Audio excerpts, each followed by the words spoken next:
ಶ್ರೀ ಗಣಪತಿ ಶಾರದಾ ಗುರುಭ್ಯೋ ನಮಃ. ವಸುದೇವ ಸುತಂ ದೇವಂ ಕಂಸಚಾಣೂರಮರ್ದನಂ ದೇವಕಿ ಪರಮಾನಂದಂ ಕೃಷ್ಣಂ ವಂದೇ ಜಗದ್ಗುರುಂ. ಶ್ರೋತೃಗಳಿಗೆ ಶ್ರೀಮದ್ ಭಾಗವತದ ದಶಮ ಸ್ಕಂದದಲ್ಲಿ ಶ್ರೀಕೃಷ್ಣನ ರಾಸಕ್ರೀಡೆಯ ವರ್ಣನೆ ಎಂಬ 29ನೆಯ ಅಧ್ಯಾಯಕ್ಕೆ ಸ್ವಾಗತ. ಭಗವಾನಪಿ ತಾರಾತ್ರಿ ಶರದೋತ್ಪುಲ್ಲ ಮಲ್ಲಿಕಾಹ ವೀಕ್ಷ್ಯರಂತುಂ ಮನಶ್ಚಕ್ರೆ ಯೋಗಮಾಯಾಮುಪಾಶ್ರಿತಃ. ಪರೀಕ್ಷಿತ ಮಹಾರಾಜ, ಶ್ರೀಕೃಷ್ಣನು ಭಗವಂತನೇ ಆಗಿದ್ದರು ಅರಳಿದ ಮಲ್ಲಿಗೆ ಹೂವುಗಳಿಂದ ಘಮಘಮಿಸುತ್ತಿದ್ದ ಶರತ್ಕಾಲದ ರಾತ್ರಿಯನ್ನು ಕಂಡು ಯೋಗಮಾಯೆಯನ್ನು ಆಶ್ರಯಿಸಿ ಗೋಪಿಕಾ ಸ್ತ್ರೀಯರೊಡನೆ ಕ್ರೀಡಿಸಲು ಬಯಸಿದನು. ಬಹುಕಾಲಾನಂತರ ಆಗಮಿಸಿದ ಪತಿಯು ಪತ್ನಿಯ ಸುಂದರವಾದ ಮುಖವನ್ನು ಕುಂಕುಮ ಕೇಸರಿಯಿಂದ ಅಲಂಕರಿಸುವಂತೆ ಮತ್ತು ಬಂಧು ಜನರ ಕಷ್ಟಗಳನ್ನು ಪರಿಹರಿಸುವಂತೆ ಶ್ರೀಕೃಷ್ಣನು ರಾಸಕ್ರೀಡೆಯನ್ನು ಆಡಬೇಕೆಂದು ಸಂಕಲ್ಪಿಸಿದೊಡನೆಯೇ ಚಂದ್ರನು ತನ್ನ ಸುಖಕರವಾದ ಕಿರಣಗಳ ರೂಪವಾದ ಕೈಗಳಿಂದ ಪೂರ್ವ ದಿಕ್ಕೆಂಬ ಪ್ರೇಯಸಿಯ ಮುಖವನ್ನು ಕೆಂಪು ಬಣ್ಣವೆಂಬ ಕುಂಕುಮ ಕೇಸರಿಯಿಂದ ಲೇಪಿಸುತ್ತಾ ಹಗಲಿನ ಬಿಸಿಲಿನಿಂದ ಸೊರಗಿದ್ದ ಔಷಧಿಗಳ ದುಃಖವನ್ನು ಪರಿಹರಿಸುತ್ತಾ ಉದಯಿಸಿದನು. ಮನಸ್ಸಿಗೆ ಆಹ್ಲಾದವನ್ನುಂಟು ಮಾಡುವ ಚಂದ್ರನು ಮೂಡಲ ದಿಕ್ಕಿನಿಂದ ಮೂಡಿಬಂದ ನಂತರ ಕುಂಕುಮ ಕೇಸರಿಯ ಲೇಪನದಿಂದ ಕೆಂಪಾಗಿ ಮಾಡಲ್ಪಟ್ಟ ರಮಾದೇವಿಯ ಮುಖಮಂಡಲದಂತೆ ಎಣ್ಣೆಗೆಂಪಿನಿಂದ ಕೂಡಿದ್ದ ಚಂದ್ರಮಂಡಲವನ್ನು ಆ ಶರಶ್ಚಂದ್ರನ ಕೋಮಲವಾದ ಕಿರಣಗಳಿಂದ ನಯನಾಭಿರಾಮವಾಗಿ ಬೆಳಗುತ್ತಿದ್ದ ವೃಂದಾವನವನ್ನು ನೋಡಿ ಶ್ರೀಕೃಷ್ಣನು ಗೋಪಿಕಾ ಸ್ತ್ರೀಯರ ಮನಸ್ಸನ್ನು ಅಪಹರಿಸುವ ಸುಮಧುರವಾದ ವೇಣುಗಾನವನ್ನು ಮಾಡಿದನು. ವೇಣುಗಾನಲೋಲನಾದ ಶ್ರೀಕೃಷ್ಣನ ಆ ದಿವ್ಯವಾದ ವೇಣುಗಾನವು ಭಗವಂತನಲ್ಲಿಯ ಪ್ರೇಮವನ್ನು ಮತ್ತು ಅವನನ್ನು ಸೇರಬೇಕೆಂಬ ತವಕವನ್ನು ಹೆಚ್ಚಿಸುವುದಾಗಿತ್ತು. ಈ ಮೊದಲೇ ಶ್ಯಾಮಸುಂದರನು ಗೋಪಿಯರ ಮನಸ್ಸನ್ನು ಅಪಹರಿಸಿಬಿಟ್ಟಿದ್ದನು. ಈಗಂತೂ ಅವರಲ್ಲಿದ್ದ ಭಯ, ಸಂಕೋಚ, ಮರ್ಯಾದೆ, ಲಜ್ಜೆ ಇತ್ಯಾದಿಗಳನ್ನು ವೇಣು ನಿನಾದದಿಂದ ಅಪಹರಿಸಿಬಿಟ್ಟನು. ವೇಣುಗಾನವನ್ನು ಕೇಳುತ್ತಿದ್ದಂತೆಯೇ ಅವರ ಸ್ವಭಾವದಲ್ಲಿಯೂ ಪರಿವರ್ತನೆಯಾಯಿತು. ಈ ಹಿಂದೆ ಅವರು ಒಟ್ಟಾಗಿ ಸೇರಿಕೊಂಡು ಶ್ರೀಕೃಷ್ಣನೇ ಪತಿಯಾಗಬೇಕೆಂಬ ಆಶಯದಿಂದ ಹಲವಾರು ವ್ರತಾನುಷ್ಠಾನಗಳನ್ನು ಮಾಡಿದ್ದರು. ಕಾತ್ಯಾಯನಿಗೆ ಪೂಜೆಯನ್ನು ಸಲ್ಲಿಸಿದ್ದರು. ಈಗಲಾದರೂ ಒಬ್ಬರು ಮತ್ತೊಬ್ಬರಿಗೆ ಶ್ರೀಕೃಷ್ಣನು ವೇಣುಗಾನದ ಮೂಲಕವಾಗಿ ಕರೆ ನೀಡುತ್ತಿರುವನೆಂಬ ವಿಷಯವನ್ನೇ ತಿಳಿಸಲಿಲ್ಲ. ಪರಸ್ಪರವಾಗಿ ಕರೆಯಲೂ ಹೋಗಲಿಲ್ಲ. ಪ್ರೇಮಮೂರ್ತಿಯಾದ ಶ್ರೀಕೃಷ್ಣನು ತನ್ನೊಬ್ಬಳನ್ನೇ ಕರೆಯುತ್ತಿದ್ದಾನೆಂದು ಅವರೆಲ್ಲರೂ ಭಾವಿಸಿಕೊಂಡು ಬಿಟ್ಟರು. ತಮ್ಮ ಕಾಂತ ನಿದ್ದೆಡೆಗೆ ಅವರು ಎಷ್ಟು ವೇಗವಾಗಿ ಹೋಗುತ್ತಿದ್ದರೆಂದರೆ ಅವರ ಕುಂಡಲಗಳು ತಮಗೂ ಶ್ರೀಕೃಷ್ಣನ ದರ್ಶನವಾಗುವುದು ಎಂಬ ಸಂತೋಷದಿಂದಲೋ ಎಂಬಂತೆ ತಕತಕನೆ ಕುಣಿಯುತ್ತಿದ್ದವು. ಶ್ರೀಕೃಷ್ಣನ ಮನೋಹರವಾದ ವಂಶಿ ಧ್ವನಿಯನ್ನು, ಕೊಳಲ ಧ್ವನಿಯನ್ನು ಕೇಳುತ್ತಲೇ ಗೋಪಿಯರು ತಮ್ಮನ್ನು ತಾವೇ ಮರೆತು ಬಿಟ್ಟರು. ವೇಣುಗಾನವನ್ನು ಕೇಳಿದೊಡನೆಯೇ ಹಾಲು ಕರೆಯುತ್ತಿದ್ದವಳ ಹಾಲಿನ ಪಾತ್ರೆಯು ಕೆಳಗೆ ಬಿದ್ದು ಹೋಯಿತು. ಅವಳು ಹಾಗೆಯೇ ವೃಂದಾವನಕ್ಕೆ ಓಡಿ ಹೋದಳು. ಹಾಲು ಕಾಯಿಸುತ್ತಿದ್ದವಳಿಗೆ ಹಾಲು ಉಕ್ಕುತ್ತಿರುವುದೆಂಬ ಪರಿವೆಯೂ ಇರಲಿಲ್ಲ. ಆ ಹಾಲು ಉಕ್ಕುತ್ತಿರುವುದನ್ನು ಲೆಕ್ಕಿಸದೆ ಮತ್ತೊಬ್ಬ ಗೋಪಿಯು ಶ್ರೀಕೃಷ್ಣನ ಕಡೆಗೆ ಓಡಿದಳು. ಶ್ರೀಕೃಷ್ಣನ ಸುಮಧುರವಾದ ವೇಣುವಾದನವನ್ನು ಕೇಳಿದೊಡನೆಯೇ ಅನ್ನ ಮಾಡುತ್ತಿದ್ದವಳಿಗೆ ಅನ್ನವಾಯಿತೇ ಸೀದು ಹೋಯಿತೆ ಎಂಬುದನ್ನು ತಿಳಿಯುವಷ್ಟು ಸಹನೆ ಇರಲಿಲ್ಲ. ವಂಶಿಧ್ವನಿಯ ಮೂಲಕವಾಗಿ ತನ್ನ ಇನಿಯನ್ನು ತನ್ನೊಬ್ಬಳನ್ನೇ ಕರೆಯುತ್ತಿದ್ದಾನೆಂಬ ಭಾವನೆಯಿಂದ ನಾಗಾಲೋಟದಿಂದಲೇ ಶ್ರೀಕೃಷ್ಣನಿದ್ದೆಡೆಗೆ ಧಾವಿಸಿದಳು. ಇದಕ್ಕಿಂತಲೂ ವಿಚಿತ್ರವಾದ್ದೆಂದರೆ ಪತಿಗೂ ಮೈದುನರಿಗೂ ಮಕ್ಕಳಿಗೂ ಅನ್ನ ಬಡಿಸುತ್ತಿದ್ದವಳು ಶ್ರೀಕೃಷ್ಣನ ಕೊಳಲು ಕೇಳುತ್ತಿದ್ದಂತೆ ಬಡಿಸುವ ಪಾತ್ರೆಯನ್ನು ಎತ್ತಿ ಹಾಕಿ ಓಡಿದಳು. ಮಗುವಿಗೆ ಹಾಲು ಕುಡಿಸುತ್ತಿದ್ದವಳು ಅಳುತ್ತಿದ್ದ ಮಗುವನ್ನು ಲೆಕ್ಕಿಸದೆ ಲಾಲಿಸದೆ ಪಕ್ಕಕ್ಕಿರಿಸಿ ಓಡಿದಳು.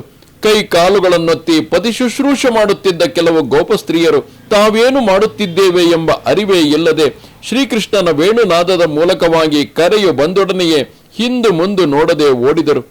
ಊಟ ಮಾಡುತ್ತಿದ್ದವರಂತೂ ಬಾಯಿಗೆ ಹಾಕಿಕೊಂಡಿದ್ದ ತುತ್ತನ್ನು ವೇಣುಗಾನವನ್ನು ಕೇಳುತ್ತಲೇ ಕೆಳಕ್ಕೆ ಹಾಕಿ ಕೈಯನ್ನು ತೊಳೆಯದೆ ಶ್ರೀಕೃಷ್ಣನಿದ್ದೆಡೆಗೆ ಓಡಿದರು. ಅಂಗರಾಗವನ್ನು ಶರೀರಕ್ಕೆ ಪೂಸಿಕೊಳ್ಳುತ್ತಿದ್ದ ಕೆಲವರು ಅಂಗರಾಗಹಸ್ತರಾಗಿಯೇ ಓಡಿದರು. ಗುಡಿಸಿ ಸಾರಿಸುತ್ತಿದ್ದ ಕೆಲವರು ಅದನ್ನು ಅರ್ಧದಲ್ಲಿಯೇ ಬಿಟ್ಟು ಓಡಿದರು.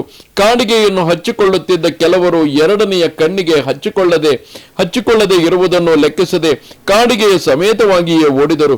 ಕೆಲವರು ಅವಸರದಲ್ಲಿ ಸೀರೆಗಳನ್ನು ಆಭರಣಗಳನ್ನು ತಲೆಕೆಳಗಾಗಿ ಧರಿಸಿಕೊಂಡು ಹಾಗೆಯೇ ಓಡಿ ಹೋದರು. ಶ್ರೀಕೃಷ್ಣನಲ್ಲಿಯೇ ನೆಟ್ಟ ಮನಸ್ಸುಳ್ಳವರಾಗಿದ್ದ ಅವರು ಮನಮೋಹಕವಾದ ಶ್ರೀಕೃಷ್ಣನ ಆಹ್ವಾನ ರೂಪವಾದ ವೇಣುಗಾನವನ್ನು ಕೇಳುತ್ತಲೇ ಮೈಮರೆತು ಹೋದರು. ಅವರಿಗೆ ಇಹಪರಗಳ ಅರಿವೇ ಇರಲಿಲ್ಲ. ಪರಮ ಪ್ರೇಮಿಯಾಗಿದ್ದ ಶ್ರೀಕೃಷ್ಣನನ್ನು ಸೇರುವುದೊಂದೇ ಅವರ ಪರಮ ಲಕ್ಷ್ಯವಾಗಿದ್ದಿತು. ಸ್ತ್ರೀಯರ ವರ್ತನೆಯನ್ನು ನೋಡಿ ಮನೆಯಲ್ಲಿ ಎಲ್ಲರಿಗೂ ಭ್ರಾಂತಿ ಉಂಟಾಯಿತು. ತಂದೆ, ಸಹೋದರ, ಮೈದುನ ಎಲ್ಲರೂ ಓಡಿ ಹೋಗುತ್ತಿದ್ದ ಅವರನ್ನು ತಡೆಯಲು ಹೋದರು. ಪ್ರಯೋಜನವಾಗಲಿಲ್ಲ. ಎಷ್ಟು ತಡೆದರೂ ಯಾರೂ ಹಿಂದಿರುಗಲಿಲ್ಲ. ಶ್ರೀಕೃಷ್ಣನು ಅವರ ಮನಸ್ಸನ್ನು ಮಾತ್ರವಲ್ಲ, ನಾನು, ನನ್ನದು, ಲಜ್ಜೆ, ಅಹಂಕಾರ, ಭಯ, ಸಂಕೋಚ ಎಂಬುದೆಲ್ಲವನ್ನು ಅವರಿಂದ ಅಪಹರಿಸಿ ಬಿಟ್ಟಿದ್ದನು. ನಿಶ್ಚಯವಾಗಿಯೂ ಆ ಸಮಯದಲ್ಲಿ ಗೋಪಿಕಾ ಸ್ತ್ರೀಯರು ಯೋಗೇಶ್ವರನಾದ ಶ್ರೀಕೃಷ್ಣನ ಆಟದ ಗೊಂಬೆಗಳೇ ಆಗಿದ್ದರು. ಗಂಡಸರು ಮನೆಯ ಬಾಗಿಲನ್ನು ಹಾಕಿಕೊಂಡು ಹೋಗಿದ್ದ ಕಾರಣ ಕೆಲವು ಗೋಪಿಯರಿಗೆ ಎಷ್ಟು ಪ್ರಯತ್ನಿಸಿದರೂ ಮನೆಯಿಂದ ಹೊರಬರಲು ಸಾಧ್ಯವಾಗಲೇ ಇಲ್ಲ. ಅಂತಹವರೆಲ್ಲರೂ ಕಣ್ಣುಗಳನ್ನು ಮುಚ್ಚಿಕೊಂಡು ಶ್ರೀಕೃಷ್ಣನ ಸೌಂದರ್ಯ ಮಾಧುರ್ಯ ಲೀಲೆಗಳನ್ನೇ ಅನವರತವಾಗಿ ಚಿಂತಿಸುತ್ತಾ ಅವನಲ್ಲಿಯೇ ಮಗ್ನರಾಗಿ ಬಿಟ್ಟರು. ದುಸ್ಸಹವಾದ ತೀವ್ರವಾದ ವಿರಹ ವೇದನೆಯ ಅನುಭವದಿಂದಾಗಿ ಆ ಗೋಪಿಕಾ ಸ್ತ್ರೀಯರಲ್ಲಿದ್ದ ಪಾಪದ ನಿರಸನವಾಯಿತು. ಅನವರತವಾದ ಧ್ಯಾನದಿಂದಾಗಿ ಹೃತ್ಕಮಲದಲ್ಲಿ ಕಾಣಿಸಿಕೊಂಡ ಮನೋಹರನಾದ ಶ್ರೀಕೃಷ್ಣನ ಗಾಢಾಲಿಂಗನದ ಸುಖದಿಂದಾಗಿ ಅವರಲ್ಲಿದ್ದ ಪುಣ್ಯವು ಕ್ಷೀಣಿಸಿತು. ಪರೀಕ್ಷಿತ ಮಹಾರಾಜ ನಿರಂತರವಾದ ಧ್ಯಾನದಿಂದ ಅಂತಃಕರಣದಲ್ಲಿ ಪಡೆದುಕೊಂಡ ಕೃಷ್ಣನನ್ನು ಗೋಪಿಕಾ ಸ್ತ್ರೀಯರು ಆತನು ಜಾರನೆಂಬ ಬುದ್ಧಿಯಿಂದಲೇ ಗಾಢವಾಗಿ ಆಲಂಗಿಸಿಕೊಂಡರು. ಅವರು ದೇವದೇವನಾದ ನಿರ್ವಿಕಾರನಾದ ಪರಮಾತ್ಮನನ್ನೇ ಆಲಂಗಿಸಿಕೊಂಡ ಕಾರಣ ಪಾಪ ಪುಣ್ಯಗಳ ಪರಿಣಾಮದಿಂದ ಪ್ರಾಪ್ತವಾದ ಗುಣಮಯವಾದ ದೇಹವನ್ನು ತೊರೆದು ಅಪ್ರಾಕೃತವಾದ ದೇಹಗಳನ್ನು ಪಡೆದುಕೊಂಡರು ಅಥವಾ ಶ್ರೀಕೃಷ್ಣನಲ್ಲಿಯೇ ಸೇರಿ ಹೋದರು. ಭಗವಂತನ ದಿವ್ಯಾಲಿಂಗನವನ್ನು ಪಡೆದುಕೊಂಡೊಡನೆಯೇ ಅವರ ಕರ್ಮ ಬಂಧನಗಳೆಲ್ಲವೂ ಕಳಚಿ ಬಿದ್ದು ಹೋದವು. ಪರೀಕ್ಷಿತನು ಪ್ರಶ್ನಿಸುತ್ತಾನೆ, ಶುಕಮುನಿಗಳೇ, ಕೆಲವು ಗೋಪಿಕಾ ಸ್ತ್ರೀಯರು ಶ್ರೀಕೃಷ್ಣನನ್ನು ತಮ್ಮ ಪ್ರಿಯತಮನೆಂದು ಭಾವಿಸಿ ಅವನಲ್ಲಿಯೇ ಧ್ಯಾನಾಸಕ್ತರಾಗಿ ಹೃದಯಾಂತರಾಳದಲ್ಲಿ ಅವನನ್ನು ಕಂಡುಕೊಂಡೊಡನೆಯೇ ಅವನನ್ನು ಆಲಂಗಿಸಿಕೊಂಡರು ಎಂದು ತಾವು ಹೇಳಿದಿರಿ. ಅವರಿಗೆ ಶ್ರೀಕೃಷ್ಣನಲ್ಲಿ ಪರಬ್ರಹ್ಮನೆಂಬ ಭಾವನೆಯೇನೂ ಇರಲಿಲ್ಲ. ಅಂತಹವರಿಗೆ ಗುಣಪ್ರವಾಹ ರೂಪವಾದ ಸಂಸಾರದಿಂದ ಹೀಗೆ ಬಿಡುಗಡೆಯಾದೀತು. ಶ್ರೀ ಶುಕಮುನಿಗಳು ಹೇಳುತ್ತಾರೆ, ಉಕ್ತಂ ಪುರಸ್ತಾದೇತತ್ತೇ ಚೈದ್ಯ ಸಿದ್ಧಿಂ ಯಥಾಗತಃ ದ್ವಿಷನ್ನಪಿ ಹೃಷೀಕೇಶಂ ಕಿಮುತಾಧೋಕ್ಷಜ ಪ್ರಿಯಃ. ಪರೀಕ್ಷಿತ, ಚೇದಿರಾಜನಾದ ಶಿಶುಪಾಲನು ಹೃಷಿಕೇಶನನ್ನು ದ್ವೇಷಿಸುತ್ತಿದ್ದರು. ದ್ವೇಷರೂಪವಾದ ಶ್ರೀಕೃಷ್ಣ ತಾದಾತ್ಮ್ಯದಿಂದ ಅವನು ಪ್ರಾಕೃತ ಶರೀರವನ್ನು ತೊರೆದು ಅಪ್ರಾಕೃತ ಶರೀರವನ್ನು ಧರಿಸಿ ಭಗವಂತನ ಪಾರ್ಶ್ವದರಲ್ಲಿ ಸೇರಿದನೆಂಬ ವಿಷಯವನ್ನು ಈ ಹಿಂದೆಯೇ ನಿನಗೆ ಹೇಳಿದ್ದೇನೆ. ಹೀಗಿರುವಾಗ ಜಾರನೆಂದಾಗಲಿ ಚೋರನೆಂದಾಗಲಿ ನಿರಂತರವಾಗಿ ಅನಿರ್ದುಷ್ಟವಾದ ಪ್ರೇಮದಿಂದ ಶ್ರೀಕೃಷ್ಣನನ್ನು ಆರಾಧಿಸುತ್ತಿದ್ದ ಗೋಪಿಯರ ವಿಷಯದಲ್ಲಿ ಹೇಳುವುದೇನಿದೆ? ನೃಣಾಂ ನಿಶ್ರೇಯಸಾರ್ಥಾಯ ವ್ಯಕ್ತಿರ್ಭಗವತೋ ನೃಪ ಅವ್ಯಯಸ್ಯ ಪ್ರಮೇಯಸ್ಯ ನಿರ್ಗುಣಸ್ಯ ಗುಣಾತ್ಮನಃ. ಪರೀಕ್ಷಿತ ಮಹಾರಾಜ, ವಾಸ್ತವವಾಗಿ ಭಗವಂತನು ವೃದ್ಧಿ, ವಿನಾಶ, ಪ್ರಮಾಣ, ಪ್ರಮೇಯ, ಗುಣ, ಗುಣಿ ಇತ್ಯಾದಿ ಭಾವಗಳಿಂದ ಶೂನ್ಯನಾಗಿದ್ದಾನೆ. ಅವನು ಅಚಿಂತ್ಯನು, ಅನಂತನು, ಅಪ್ರಾಕೃತನು, ಪರಮ ಕಲ್ಯಾಣ ಸ್ವರೂಪನು, ತ್ರಿಗುಣಾತೀತನೂ ಆಗಿದ್ದರೂ ಕಲ್ಯಾಣ ಗುಣಗಳಿಗೆ ಏಕಮಾತ್ರ ಆಶ್ರಯನೂ ಆಗಿದ್ದಾನೆ. ಭಗವಂತನ ಅವತಾರವು ಕೇವಲ ಮನುಷ್ಯರ ಕಲ್ಯಾಣ ಸಾಧನೆಗಾಗಿಯೇ ಆಗಿದೆ. ಕಾಮ ಕ್ರೋಧಂ ಭಯಂ ಸ್ನೇಯಮೈಕ್ಯಂ ಸೌಹೃದಮೇವ ಚ ನಿತ್ಯಂ ಹರೋ ವಿದಧತೋ ಯಾಂತಿ ತನ್ಮಯತಾಂ ಹಿತೆ. ಭಗವಂತನಲ್ಲಿ ಕೇವಲ ಭಕ್ತಿ ಭಾವ ಒಂದೇ ಇರಲೇಬೇಕೆಂಬುದೇನೂ ಇಲ್ಲ. ಕಾಮದಿಂದಾಗಲಿ, ಕ್ರೋಧದಿಂದಾಗಲಿ, ಭಯದಿಂದಾಗಲಿ, ಸ್ನೇಹದಿಂದಾಗಲಿ, ಭಕ್ತಿಯಿಂದಾಗಲಿ ಯಾರು ಭಗವಂತನನ್ನು ನಿತ್ಯ ನಿರಂತರವಾಗಿ ತಾದಾತ್ಮ್ಯದಿಂದ ಧ್ಯಾನಿಸುವರೋ ಅವರೆಲ್ಲರೂ ತನ್ಮಯರೇ ಆಗಿಬಿಡುತ್ತಾರೆ. ಹೀಗಿರುವಾಗ ನಿತ್ಯ ಶುದ್ಧನಾದ ಶ್ರೀಕೃಷ್ಣನನ್ನು ಜಾರನೆಂದು ಭಾವಿಸಿ ಹೃತ್ಕಮಲದಲ್ಲಿ ಕೂಡಿ ಹಾಕಿಕೊಂಡು ಗಾಢಾಲಿಂಗನೆ ಮಾಡಿದ ಶುದ್ಧಾಂತಃಕರಣರಾದ ಗೋಪಿಯರ ವಿಷಯವಾಗಿ ಹೇಳುವುದೇನಿದೆ? ಪರೀಕ್ಷಿತನೇ, ಆದುದರಿಂದ ಪರಮ ಭಾಗವತನಾದ ಭಗವದ್ ರಹಸ್ಯವನ್ನು ಸಂಪೂರ್ಣವಾಗಿ ತಿಳಿದಿರುವ ಭಕ್ತ ಶ್ರೇಷ್ಠನಾದ ನಿನಗೆ ಯೋಗೇಶ್ವರರಿಗೂ ಈಶ್ವರನಾದ ಹುಟ್ಟು ಸಾವುಗಳಿಲ್ಲದ ಭಗವಂತನಾದ ಶ್ರೀಕೃಷ್ಣನ ವಿಷಯದಲ್ಲಿ ಹೀಗೆ ಸಂದೇಹ ಉಂಟಾಗಬಾರದು. ಅವನ ಸಂಕಲ್ಪ ಮಾತ್ರದಿಂದ ಸ್ಥಾವರ ಜಂಗಮಗಳಿಂದ ಕೂಡಿದ ಈ ಜಗತ್ತೇ ಮುಕ್ತಿಯನ್ನು ಹೊಂದಬಲ್ಲದು. ಇದೇನು ಆಶ್ಚರ್ಯದ ಸಂಗತಿಯಲ್ಲ. ಹೀಗೆ ಗೋಪಿಯರ ಪಾವಿತ್ರ್ಯವನ್ನು ಕುರಿತು ವಿಶದವಾಗಿ ಹೇಳಿದ ನಂತರ ಶುಕಮುನಿಗಳು ರಾಸಕ್ರೀಡೆಯ ಪ್ರಕರಣವನ್ನು ಮುಂದುವರಿಸಿ ಹೇಳುತ್ತಾರೆ. ಪರೀಕ್ಷಿತ ಮಹಾರಾಜ, ತನ್ನ ಕೊಳಲಿನ ಕರೆಯಿಂದ ಆಕರ್ಷಿತರಾದ ವ್ರಜ ಸ್ತ್ರೀಯರು ಸಕಲ ಸರ್ವಸ್ವವನ್ನು ಪರಿತ್ಯಜಿಸಿ ತನ್ನ ಬಳಿಗೆ ಓಡೋಡಿ ಬಂದುದನ್ನು ನೋಡಿ ವಾಗ್ಮಿಗಳಲ್ಲಿ ಶ್ರೇಷ್ಠನಾದ ಶ್ರೀಕೃಷ್ಣನು ವಿನೋದವಾದ ಮಾತುಗಳಿಂದ ಗೋಪಿಯರನ್ನು ವಿಮೋಹಗೊಳಿಸುತ್ತಾ ಹೇಳಿದನು. ಸ್ವಾಗತಂ ವೋ ಮಹಾಭಾಗ ಪ್ರಿಯಂ ಕಿಂ ಕರವಾಣಿವಹ ವೃಜಸ್ಯಾನಮಯಂ ಕಚ್ಚಿದ್ ಭ್ರೂತ ಗಮನ ಕಾರಣಂ ಕಚ್ಚಿದ್ ಭ್ರೂತ ಗಮನ ಕಾರಣಂ. ಮಹಾಭಾಗ್ಯಶಾಲಿನಿಯರಾದ ಗೋಪಿಯರೇ, ನಿಮಗೆ ಸ್ವಾಗತ ಬಯಸುತ್ತೇನೆ. ನಿಮಗೆ ಪ್ರಿಯವಾದ ಯಾವ ಕಾರ್ಯವನ್ನು ಮಾಡಿಕೊಡಲಿ? ವ್ರಜದಲ್ಲಿ ಎಲ್ಲರೂ ಕುಶಲಿಗಳಾಗಿರುವರಲ್ಲವೇ? ನಿಮ್ಮ ಆಗಮನದ ಕಾರಣವೇನು ಹೇಳಿರಿ. ರಜನ್ಯೇಷ ಘೋರ ರೂಪ ಘೋರ ಸತ್ವ ನಿಷೇವಿತ ಪ್ರತೀಯಾತ ವ್ರಜಂ ನೇಹ ಸ್ಥೇಯಂ ಸ್ತ್ರೀಭಿ ಸುಮಧ್ಯಮಾಹ. ಸುಂದರವಾದ ನಡುವಿನಿಂದ ಕೂಡಿರುವ ಗೋಪಿಯರೇ, ಇದು ಭಯಾನಕವಾದ ರಾತ್ರಿಯಾಗಿದೆ. ಭಯಂಕರವಾದ ಪ್ರಾಣಿಗಳು ಈ ಅರಣ್ಯದಲ್ಲಿ ವಾಸ ಮಾಡುತ್ತಿವೆ. ಹೀಗಿರುವಾಗ ಹೆಂಗಸರಾದ ನೀವು ಇಲ್ಲಿರುವುದು ತರವಲ್ಲ. ನೀವೆಲ್ಲರೂ ಈಗಲೇ ವ್ರಜಕ್ಕೆ ಹಿಂದಿರುಗಿರಿ. ಮಾತರ ಪಿತರ ಪುತ್ರ ಭ್ರಾತರ ಪತಯಶ್ಚವಃ ವಿಚಿನ್ವಂತಿ ಹೆಪಶ್ಯಂತೋ ಮಾಕ್ರಡ್ವಂ ಬಂಧು ಸಾಧ್ವಸಂ. ನಿಮ್ಮನ್ನು ಕಾಣದ ನಿಮ್ಮ ತಂದೆ ತಾಯಿಗಳು, ಸಹೋದರರು, ಪತಿ ಪುತ್ರರು ಎಲ್ಲರೂ ನಿಮ್ಮನ್ನು ಹುಡುಕಲು ಹೊರಡುತ್ತಾರೆ. ಬಂಧುಗಳಿಗೆ ಭಯವುಂಟಾಗುವಂತೆ ನೀವು ವರ್ತಿಸಬೇಡಿರಿ. ಗೋಪಸ್ತ್ರೀಯರೇ, ನೀವು ಇಲ್ಲಿಗೆ ಬಂದುದು ಚಂದ್ರನ ಬೆಳದಿಂಗಳಿನಿಂದ ಪ್ರಕಾಶಮಾನವಾಗಿ ಕಾಣುತ್ತಿರುವ ವಿಕಸಿತವಾದ ಗಮಗಮಿಸುವ ಪುಷ್ಪಗಳಿಂದ ವ್ಯಾಪ್ತವಾಗಿರುವ ವೃಂದಾವನವನ್ನು ನೋಡಿದಿರಿ. ಯಮುನೆಯ ಮೇಲೆ ಬೀಸಿ ಬರುವ ತಂಗಾಳಿಯಿಂದ ಅಲುಗಾಡುವ ಚಿಗುರೆಲೆಗಳಿಂದ ಯುಕ್ತವಾದ ವೃಕ್ಷಗಳಿಂದ ಅತ್ಯಂತ ಶೋಭಾಯಮಾನವಾಗಿ ಕಾಣುತ್ತಿರುವ ಈ ವನಸಿರಿಯನ್ನು ನೋಡಿ ಆನಂದಿಸಿದಿರಿ. ನಿಮ್ಮ ಆಗಮನವೇನು ವ್ಯರ್ಥವಾಗಲಿಲ್ಲ. ನೀವಿನ್ನು ಹೋಗಬಹುದು. ಸತಿ ಸಾಧ್ವಿಯರೇ, ನೀವು ಈಗಲೇ ವ್ರಜಕ್ಕೆ ತಡಮಾಡದೆ ಹೋಗಿರಿ. ಸತಿ ಧರ್ಮವನ್ನು ಅನುಸರಿಸಿ ನಿಮ್ಮ ಗಂಡಂದಿರ ಶುಶ್ರೂಷೆಯನ್ನು ಮಾಡಿರಿ. ಮನೆಯಲ್ಲಿ ಮಕ್ಕಳು ಹಾಲಿಗಾಗಿ ಅಳುತ್ತಿವೆ. ಕರುಗಳು ಹಂಬಾ ಎಂದು ಕೂಗಿಕೊಳ್ಳುತ್ತಿವೆ. ಕರುಗಳನ್ನು ಹಾಲುಣಲು ಬಿಟ್ಟು ಹಸುಗಳನ್ನು ಕರೆಗಿರಿ. ನಿಮ್ಮ ಮಕ್ಕಳಿಗೆ ಹಾಲುಣಿಸಿ ಮಲಗಿಸಿರಿ. ನಿಮ್ಮ ಆಗಮನದ ಕಾರಣವೇನೆಂದು ನಾನು ಕೇಳಿದನಲ್ಲವೇ? ನನ್ನ ಮೇಲಿನ ಪ್ರೇಮದಿಂದ ಆಕರ್ಷಿಸಲ್ಪಟ್ಟವರಾಗಿ ನೀವೇನಾದರೂ ಇಲ್ಲಿಗೆ ಬಂದಿರುವಿರಾ? ಹಾಗೆ ಬಂದಿದ್ದರೆ ಅದು ಸಮಂಜಸವಾಗಿಯೇ ಇದೆ. ಎಲ್ಲರಿಗೂ ಆತ್ಮಸ್ವರೂಪನಾಗಿರುವ ನನ್ನನ್ನು ಎಲ್ಲ ಪ್ರಾಣಿಗಳು ಸ್ವಾಭಾವಿಕವಾಗಿಯೇ ಪ್ರೀತಿಸುತ್ತವೆ. ಹಾಗೆಯೇ ನೀವು ನನ್ನನ್ನು ಪ್ರೀತಿಸಿರುವುದರಲ್ಲಿ ವಿಶೇಷವೇನೂ ಇಲ್ಲ. ಭರ್ತ ಶುಶ್ರೂಷಣಂ ಸ್ತ್ರೀಣಾಂ ಪರೋ ಧರ್ಮೋ ಹೆಮಾಯಯ ತದ್ಬಂಧೂನಾಂಚ ಕಲ್ಯಾಣ್ಯ ಪ್ರಜಾನಾಂ ಚಾನುಪೋಷಣಂ. ಮಂಗಳಾಂಗಿಯರೇ, ನಿರ್ವಂಚನೆಯಿಂದ ಪತಿಸೇವೆ ಮಾಡುವುದು, ಬಂಧುಗಳನ್ನು ಸಮಾದರಿಸುವುದು ಮತ್ತು ಸಂತಾನದ ಪಾಲನ ಪೋಷಣೆಗಳನ್ನು ಮಾಡುವುದು ಸ್ತ್ರೀಯರ ಶ್ರೇಷ್ಠವಾದ ಧರ್ಮವಾಗಿದೆ. ದುಶ್ಶೀಲೋ ದುರ್ಭಗೋ ವೃದ್ಧೋ ಜಡೋ ರೋಗ್ಯ ಧನೋಪಿವ ಪತಿಸ್ತ್ರೀಭಿರ್ನಹಾತವ್ಯೋ ಲೋಕೇಪ್ಸುಭಿರಪಾತಕಿ. ಪರಲೋಕವನ್ನು ಬಯಸುವ ಸಾಧ್ವೀಮಣಿಯು ತನ್ನ ಪತಿಯು ಮಹಾಪಾತಕಿಯಾಗದೇ ಇದ್ದ ಪಕ್ಷದಲ್ಲಿ ಆತನು ದುಶ್ಶೀಲನಾಗಿರಲಿ, ನಿರ್ಭಾಗ್ಯನಾಗಿರಲಿ, ಮುದುಕನಾಗಿರಲಿ, ಜಡನಾಗಿರಲಿ, ದರಿದ್ರನಾಗಿರಲಿ, ರೋಗಿಯಾಗಿರಲಿ ಅವನನ್ನು ಪರಿತ್ಯಜಿಸಬಾರದು.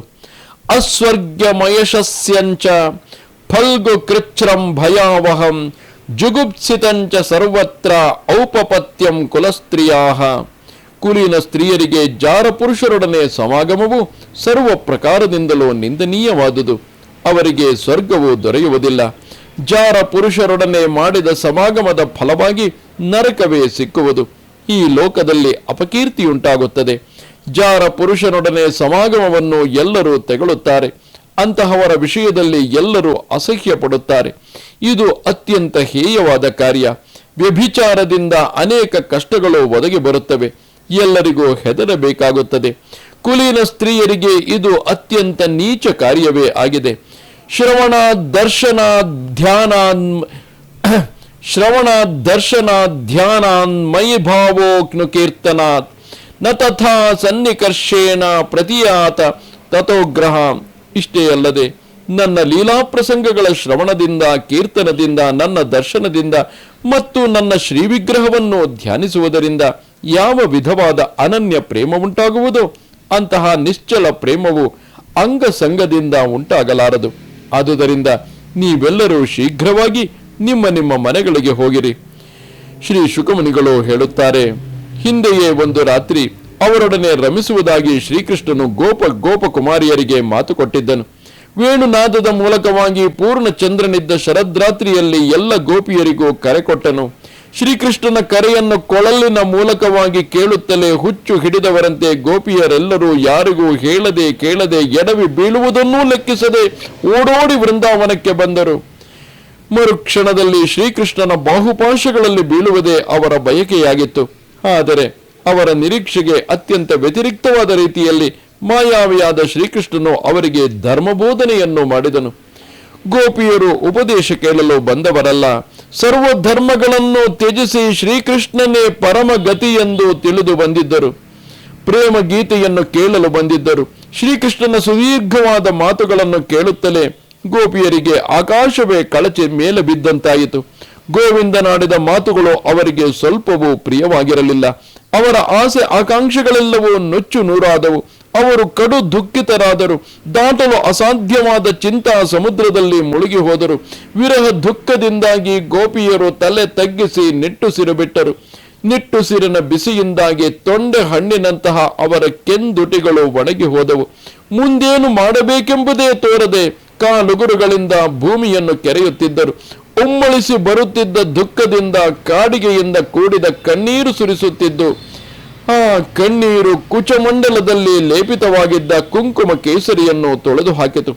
ದುಃಖದ ಆವೇಗದಿಂದಾಗಿ ಗಂಟಲು ಕಟ್ಟಿ ಯಾವ ಮಾತನ್ನು ಆಡಲಾಗದೆ ಅವರೆಲ್ಲರೂ ಮೌನವಾಗಿ ನಿಂತಿದ್ದರು. ಶ್ರೀಕೃಷ್ಣನು ಗೋಪಿಯರಿಗೆ ಪರಮ ಪ್ರಿಯನಾಗಿದ್ದನು. ಅವನ ಸಲುವಾಗಿಯೇ ಅವರು ಸಮಸ್ತ ಕಾಮನೆಗಳನ್ನು ಸಮಸ್ತ ಬಂಧುಗಳನ್ನು ತ್ಯಜಿಸಿ ಬಂದಿದ್ದರು. ತಾವಿಟ್ಟಿದ್ದ ಪ್ರೀತಿಗೆ ವಿರುದ್ಧವಾದ ತಮಗೆ ಪ್ರಿಯವಾಗದ ಮಾತುಗಳನ್ನು ಶ್ರೀಕೃಷ್ಣನಿಂದ ಕೇಳಿ ಗೋಪಿಕಾಸ್ತ್ರೀಯರಿಗೆ ಬಹಳ ದುಃಖವಾಯಿತು. ಅತ್ತತ್ತು ಕೆಂಪಾಗಿದ್ದ ಕಣ್ಣುಗಳನ್ನು ಅವರು ಒರೆಸಿಕೊಂಡರು.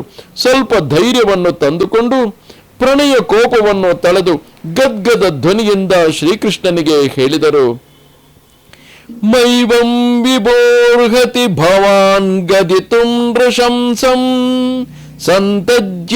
ಸಂತ್ಯಜ್ಯ ಸರ್ವ ವಿಷಯಾಂಸ್ತವ ಪಾದಮೂಲಂ ಭಕ್ತ ಭಜಸ್ವ ದುರಮಗ್ರಹ ಮಾತ್ಯಜಸ್ಮಾಂ ದೇವೋ ಯಥಾದಿ ಪುರುಷೋ ಭಜತೆ ಮುಮೋಕ್ಷೋ. ಪ್ರಾಣವಲ್ಲಭನೇ, ಇಂತಹ ನಿಷ್ಠುರವಾದ ಮಾತುಗಳನ್ನಾಡುವುದು ನಿನಗೆ ಉಚಿತವಾಗಿ ಕಾಣುವುದಿಲ್ಲ. ನಮ್ಮದೆಂದು ಭಾವಿಸಲ್ಪಡುತ್ತಿದ್ದ ಸಕಲ ಸರ್ವಸ್ವವನ್ನು ಪರಿತ್ಯಜಿಸಿ ನಿನ್ನ ಪಾದಮೂಲವನ್ನು ಸೇರಿದ್ದೇವೆ. ಸರ್ವತಂತ್ರ ಸ್ವತಂತ್ರನೇ, ನಮ್ಮನ್ನು ಪರಿತ್ಯಜಿಸಬೇಡ. ಆದಿಪುರುಷನಾದ ನಾರಾಯಣ ಸ್ವಾಮಿಯು ಮೋಕ್ಷಾಪೇಕ್ಷಿಗಳಾದ ಪುರುಷರನ್ನು ಪರಿಪಾಲಿಸುವಂತೆ ಭಕ್ತರಾದ ನಮ್ಮನ್ನು ಪರಿಗ್ರಹಿಸಿ ಪರಿಪಾಲಿಸು. ಯತ್ಪತ್ಯ ಸುಹೃದಾಮನು ಅನುವೃತ್ತಿರಂಗ ಸ್ತ್ರೀಣಾಂ ಸ್ವಧರ್ಮ ಇತಿ ಧರ್ಮ ವಿಧಾತ್ವಯೋಕ್ತಂ ಅಸ್ತ್ವೇವಮೇತದುಪದೇಶ ಪದೇ ತ್ವಯೀಶೇ ಪ್ರೇಷ್ಟೋ ಭವಾಂಸ್ತನುಭೃತಾಂ ಕಿಲ ಬಂಧುರಾತ್ಮ. ಪ್ರಾಣಪ್ರಿಯನೇ, ಪತಿ ಪುತ್ರರು ಜ್ಞಾತಿ ಬಾಂಧವರು ಇವರ ಸೇವೆ ಪಾಲನೆಗಳನ್ನು ಮಾಡಿಕೊಂಡು ಇರಬೇಕಾದುದು ಸ್ತ್ರೀಯರಿಗೆ ಸ್ವಧರ್ಮವಾಗಿರುವುದೆಂದು ಧರ್ಮವಿಧನಾದ ನೀನು ಹೇಳಿದೆಯಲ್ಲವೇ? ಇದು ಹಾಗೆಯೇ ಆಗಲಿ. ಆದರೆ ವಾಸ್ತವವಾಗಿ ನೋಡಿದರೆ ನೀನು ಶರೀರಧಾರಿಗಳಿಗೆ ಪರಮ ಪ್ರಿಯನೋ ಬಂಧುವೋ ಆತ್ಮನೋ ಆಗಿರುವೆ. ಆದುದರಿಂದ ಪತಿಪುತ್ರರಾದಿಯಾಗಿ ಸಮಸ್ತವು ನೀನೇ ಎಂದು ಭಾವಿಸಿ ಬಂದಿರುವ ನಾವು ನಿನ್ನನ್ನಲ್ಲದೆ ಮತ್ತಾರನ್ನು ಸೇವಿಸೋಣ? ಕುರ್ವಂತಿ ಹಿತ್ವಯಿರತಿಂ ಕುಶಲಾಸ್ವ ಆತ್ಮನ್ ನಿತ್ಯ ಪ್ರಿಯೇ ಪತಿಸುತಾದಿಭಿರಾರ್ತಿ ದೈಕ್ಯಂ ತನ್ನ ಪ್ರಸೀದ ಪರಮೇಶ್ವರ ಮಾಸ್ಮಛಿಂದ್ಯ ಆಶಾಂಭೃತಾಂ ತ್ವಯಿ ಚಿರಾದರವಿಂದ ನೇತ್ರ. ತಾವರಗಣ್ಣನೆ, ಆತ್ಮಜ್ಞಾನಿಗಳಾದ ಮಹಾಪುರುಷರು ನಿತ್ಯ ಪ್ರಿಯನು ತಮ್ಮ ಆತ್ಮಸ್ವರೂಪನು ಆದ ನಿನ್ನನ್ನು ಬಹಳವಾಗಿ ಪ್ರೀತಿಸುತ್ತಾರೆ. ನಿನ್ನಲ್ಲಿರುವ ಪ್ರೀತಿಯು ಅವರಿಗೆ ಸದಾ ಆನಂದದಾಯಕವಾಗಿರುತ್ತದೆ.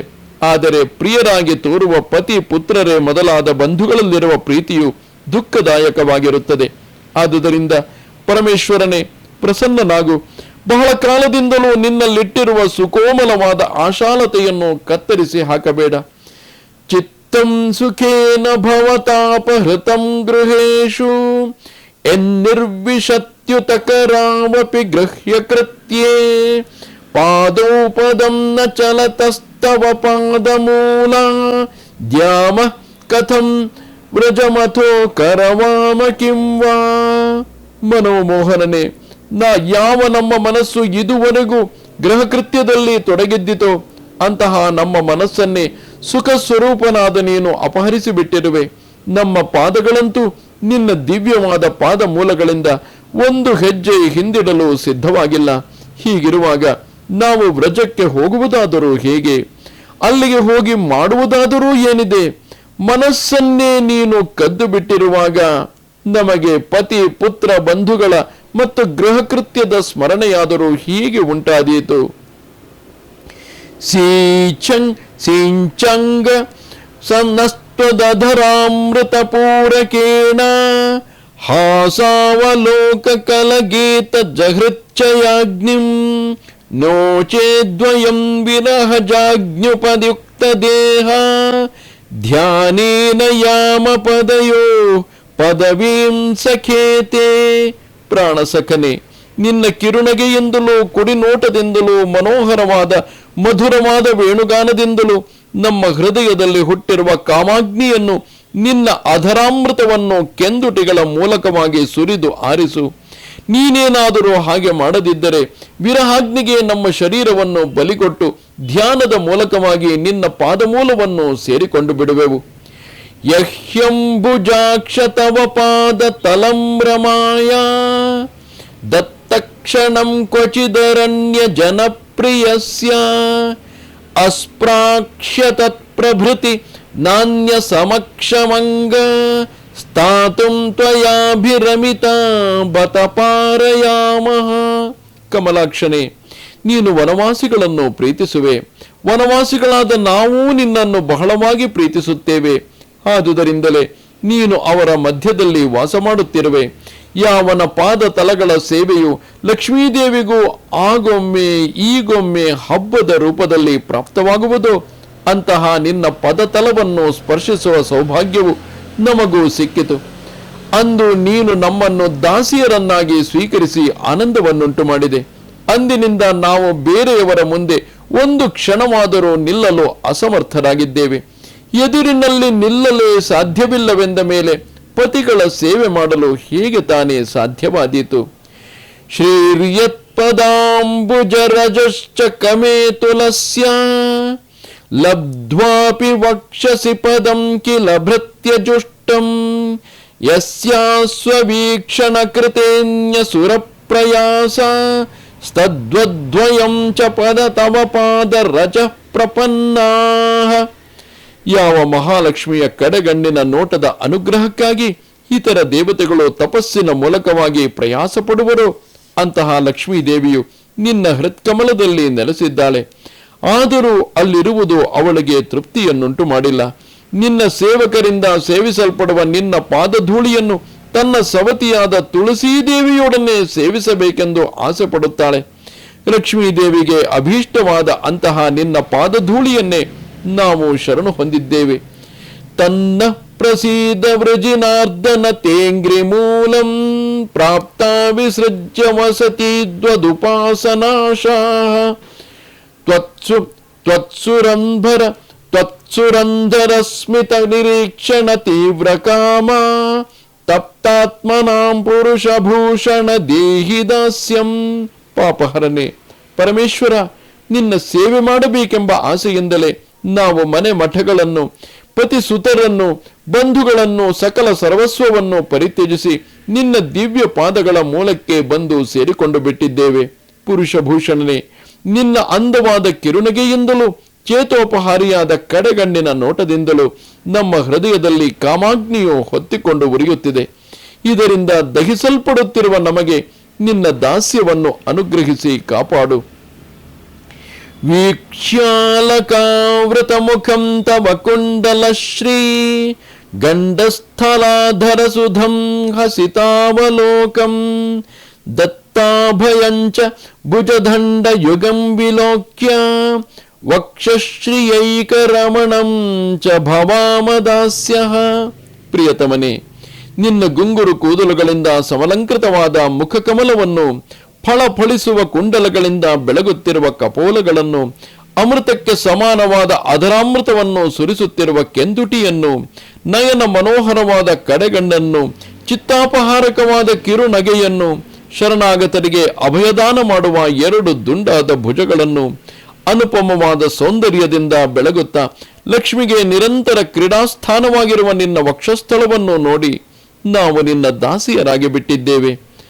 ಕಾಸ್ತ್ಯಂಗತೆ ಕಲಪದಾಯತ ಮೂರ್ಛಿತೇನ ಸಮ್ಮೋಹಿತಾರ್ಯ ಚರಿತಾನ್ನ ಚಲೇಸ್ತ್ರಿಲೋಕಂ ಚಲೇತ್ರಿಲೋಕ್ಯಾಂ ತ್ರೈಲೋಕ್ಯ ಸೌಭಗಮಿದಂಚ ನಿರೀಕ್ಷ್ಯ ರೂಪಂ ಯದ್ಗೋದ್ವಿಜದ್ರುಮಮೃಗಾಕ್ಪುಲಕಾನ್ಯ ಬಿಭ್ರನ್. 3 ಲೋಕಗಳಲ್ಲಿಯೂ ಇರುವ ಸ್ತ್ರೀಯರ ಸಮೂಹದಲ್ಲಿ ತ್ರಿಲೋಕ ಸುಂದರವಾದ ಕಮನೀಯವಾದ 1000 ಮನ್ಮಥರನ್ನು ಧಿಕ್ಕರಿಸಲು ಕಡು ಚೆಲುವಾದ ಯಾವ ನಿನ್ನ ರೂಪವನ್ನು ನೋಡಿ ಗೋವುಗಳು, ಪಕ್ಷಿಗಳು, ವೃಕ್ಷಗಳು ಮತ್ತು ಮೃಗಗಳೂ ಕೂಡ ಪುಳಕಿತವಾಗುವವು. ಅಂತಹ ಸುಂದರ ಮುಖವನ್ನು ನೋಡಿದ, ವಿಸ್ತೃತವಾದ ಸ್ವರಪ್ರಸ್ತಾರದಿಂದ ಕೂಡಿರುವ ಚಿತ್ತಾಕರ್ಷಕವಾದ ನಿನ್ನ ವೇಣುಗಾನವನ್ನು ಕೇಳಿದ ಯಾವ ಸ್ತ್ರೀಯು ತಾನೇ ಕುಲಾಚಾರದಿಂದ ಭ್ರಷ್ಟಳಾಗದೇ ಇದ್ದಾಳು? ನಿನ್ನ ಸುಂದರ ರೂಪವು ಪಶು ಪಕ್ಷಿ ವೃಕ್ಷಗಳಿಗೆ ಕಮನೀಯವಾಗಿದೆ ಎಂದರೆ ನಿನ್ನ ಕಮನೀಯ ರೂಪವನ್ನು ನೋಡಿದ, ನಿನ್ನ ವೇಣುಗಾನವನ್ನು ಕೇಳಿದ ಸ್ತ್ರೀಯರು ಆಕರ್ಷಿತರಾಗದೇ ಇರಲು ಸಾಧ್ಯವೇ? ನಾವು ಸರ್ವಸ್ವವನ್ನು ತೊರೆದು ನಿನ್ನನ್ನು ಸೇರಬೇಕೆಂದು ಬಯಸಿದರೆ ಅದರಲ್ಲಿ ಆಶ್ಚರ್ಯವೇನಿದೆ? ವ್ಯಕ್ತಂ ಭವಾನ್ ವ್ರಜ ಭಯಾರ್ತಿ ಹರೋಭಿಜಾತೋ ದೇವೋ ಯಥಾದಿ ಪುರುಷ ಸುರಲೋಕ ಗೋಪ್ತ ತನ್ನೋ ನಿಧೇಹಿ ಕರ ಪಂಕಜ ಮಾತ್ತಬಂಧೋ ತಪ್ತಸ್ತನೇಷು ಚ ಶಿರಸ್ಸು ಚ ಕೆಂಕರೀಣಾಂ. ಆದಿಪುರುಷನಾದ ಶ್ರೀಮನ್ನಾರಾಯಣನು ದೇವತೆಗಳ ಲೋಕವನ್ನು ರಕ್ಷಿಸುವಂತೆ ನೀನು ವ್ರಜವಾಸಿಗಳ ಭಯವನ್ನು ಕಷ್ಟವನ್ನು ಪರಿಹರಿಸುವುದಕ್ಕಾಗಿಯೇ ಅವತರಿಸಿರುವೆ ಎಂಬುದು ಸ್ಪಷ್ಟವಾಗಿದೆ. ವ್ರಜವಾಸಿಗಳಾದ ನಾವು ಈಗ ಆರ್ತರಾಗಿಯೋ ಕಾಮಪೀಡಿತರಾಗಿಯೋ ಇದ್ದೇವೆ. ಆದುದರಿಂದ ಆರ್ತಬಂಧುವೆ, ನಿನ್ನ ಅಭಯದಾಯಕಗಳಾದ ಕರಕಮಲಗಳನ್ನು ದಾಸಿಯರಾದ ನಮ್ಮ ಕಾಮ ಜ್ವರದಿಂದ ಬಿಸಿಯಾಗಿರುವ ಸ್ತನಗಳ ಮೇಲೂ ತಲೆಗಳ ಮೇಲೂ ಇಟ್ಟು ನಮ್ಮನ್ನು ಕಾಪಾಡು. ಶ್ರೀ ಶುಕಮುನಿಗಳು ಹೇಳುತ್ತಾರೆ, ಪರೀಕ್ಷಿತ ಮಹಾರಾಜ, ಶ್ರೀಕೃಷ್ಣನು ಸನಕಾದಿ ಯೋಗಿಗಳಿಗೂ ಶಿವನೇ ಮೊದಲಾದ ಯೋಗೇಶ್ವರರಿಗೂ ಈಶ್ವರನು. ಗೋಪಿಕಾ ಸ್ತ್ರೀಯರ ದುಃಖದಿಂದ ಕೂಡಿದ ಮಾತುಗಳನ್ನು ಕೇಳುತ್ತಲೇ ಅವನ ಹೃದಯವು ದಯಾರಸದಿಂದ ತುಂಬಿ ಹೋಯಿತು. ಯದ್ಯಪಿ ಅವನು ಆತ್ಮಾರಾಮನಾಗಿದ್ದರೂ ಇತರರ ಅಪೇಕ್ಷೆ ಇಲ್ಲದೆ ಬ್ರಹ್ಮಭಾವವನ್ನು ಹೊಂದಿ ಆನಂದ ಪಡುತ್ತಿರುವವನಾದರೂ ಗೋಪಿಕಾ ಸ್ತ್ರೀಯರೊಡನೆ ಕ್ರೀಡೆಯಾಡಲು ಪ್ರಾರಂಭಿಸಿದನು. ಶ್ರೀಕೃಷ್ಣನು ತನ್ನೊಡನಿದ್ದ ಗೋಪಿಯರೊಡನೆ ಉದಾರವಾಗಿ ವರ್ತಿಸಲು ತೊಡಗಿದನು. ಅವನು ಮಂದಹಾಸವನ್ನು ಬೀರಿದಾಗ ಮಲ್ಲಿಗೆಯ ಮೊಗ್ಗಿನಂತಹ ಶುಭ್ರವಾದ ಹಲ್ಲುಗಳು ಕಾಣುತ್ತಿದ್ದವು. ಅವನ ಕಟಾಕ್ಷ ವೀಕ್ಷಣದಿಂದ ಗೋಪ ಸ್ತ್ರೀಯರ ಮುಖಗಳು ವಿಕಸಿತವಾಗುತ್ತಿದ್ದವು. ನಕ್ಷತ್ರಗಳಿಂದ ಚಂದ್ರನು ಪರಿವೃತನಾಗಿರುವಂತೆ ಮಂದಹಾಸವನ್ನು, ಕಡೆಗಣ್ಣಿನ ನೋಟವನ್ನು ನೋಡಿ ಹಿರಿ ಹಿಗ್ಗುತ್ತಿದ್ದ ಗೋಪಿಕಾ ಸ್ತ್ರೀಯರಿಂದ ಶ್ರೀಕೃಷ್ಣನು ಪರಿವೃತನಾಗಿದ್ದನು. 100 ಗೋಪಿಯರ ಗುಂಪಿಗೆ ಸ್ವಾಮಿಯಾದ ಶ್ರೀಕೃಷ್ಣನು ವೈಜಯಂತಿ ವನಮಾಲೆಯನ್ನು ಧರಿಸಿ ವೃಂದಾವನದ ಶೋಭೆಯನ್ನು ಹೆಚ್ಚಿಸುತ್ತಾ ಅಲ್ಲಿ ಗೋಪಿಯರೊಡನೆ ಸಂಚರಿಸುತ್ತಿದ್ದನು. ಕೆಲವು ವೇಳೆ ಗೋಪಿಯರು ತಮ್ಮ ಪ್ರಿಯತಮನಾದ ಶ್ರೀಕೃಷ್ಣನ ಲೀಲಾ ಪ್ರಸಂಗಗಳನ್ನು ಕರ್ಣಾನಂದಕರವಾಗಿ ಹಾಡುತ್ತಿದ್ದರು. ಕೆಲವು ವೇಳೆ ಶ್ರೀಕೃಷ್ಣನೇ ಗೋಪಿಕಾ ಸ್ತ್ರೀಯರ ಪ್ರೇಮ ಗೀತೆಗಳನ್ನು ಹಾಡುತ್ತಿದ್ದನು. ಯಮುನೆಯ ತರಲ ತರಂಗಗಳ ಸ್ಪರ್ಶದಿಂದ ಅಲುಗಾಡುತ್ತಿದ್ದ ಕಮಲ ಕನ್ನೈದಿಲೆಗಳ ಪರಿಮಳದ ಗಾಳಿಯಿಂದ ಕೂಡಿದ್ದ ಯಮುನೆಯ ತೀರದಲ್ಲಿದ್ದ ಶೀತಲವಾದ ಮರಳಿನಿಂದ ಕೂಡಿದ್ದ ಮರಳು ದಿಣ್ಣೆಗೆ ಶ್ರೀಕೃಷ್ಣನು ಗೋಪಿಯರೊಡನೆ ಹೋದನು. ತೋಳುಗಳನ್ನು ಅಗಲವಾಗಿ ಚಾಚಿ ಅಪ್ಪಿಕೊಳ್ಳುವುದರಿಂದಲೂ, ಕೈಗಳಿಂದ ಮುಂಗುರುಳನ್ನು ನೇವರಿಸುವುದರಿಂದಲೂ, ಅಧರ ಪಾನದಿಂದಲೂ, ಸೀರೆಯ ಗಂಟನ್ನು ಸಡಿಲಿಸುವುದರಿಂದಲೂ, ಸ್ತನಗಳ ಗ್ರಹಣದಿಂದಲೂ, ನಖಕ್ಷತಗಳಿಂದಲೂ, ಸರಸೋಕ್ತಿಗಳಿಂದಲೂ ಗೋಪಿಕಾ ಸ್ತ್ರೀಯರ ಕಾಮವನ್ನು ಕೆರಳಿಸುತ್ತಾ ಶ್ರೀಕೃಷ್ಣನು ಅವರೊಡನೆ ಕ್ರೀಡೆಯಾಡುತ್ತಿದ್ದನು. ಪರೀಕ್ಷಿತ ಮಹಾರಾಜ, ಹೀಗೆ ಮಹಾತ್ಮನಾದ ಶ್ರೀಕೃಷ್ಣನ ಗೌರವಕ್ಕೆ ಪಾತ್ರರಾದ ಗೋಪಿಕಾಸ್ತ್ರೀಯರು ಪ್ರಪಂಚದಲ್ಲಿರುವ ಎಲ್ಲ ಸ್ತ್ರೀಯರಿಗಿಂತಲೂ ತಾವೇ ಶ್ರೇಷ್ಠತಮರೆಂದು ಭಾವಿಸಿಕೊಂಡರು.